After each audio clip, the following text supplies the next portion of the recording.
আন্তর্জাতিক মাতৃভাষা দিবসে চট্টগ্রাম কলেজে ছাত্রদলের শ্রদ্ধাঞ্জলিতে বাধা ককটেল বিস্ফোরণের অভিযোগ। বিস্তারিত দেখুন প্রতিবেদনে।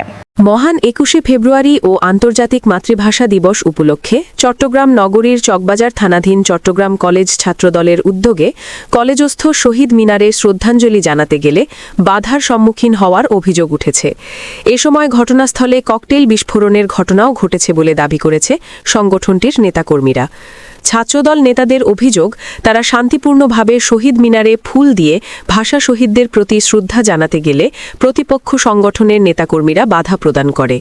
এক পর্যায়ে কয়েকটি ককটেল বিস্ফোরণ ঘটানো হয়। এতে এলাকায় আতঙ্ক ছড়িয়ে পড়ে।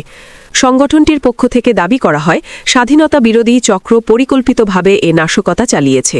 তারা এ ঘটনার তীব্র নিন্দা ও প্রতিবাদ জানিয়ে দোষীদের দ্রুত চিহ্নিত করে আইনগত ব্যবস্থা নেওয়ার দাবি জানান।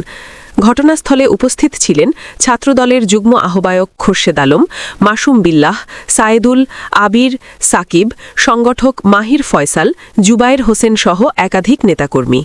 Desk report, channel ৭১।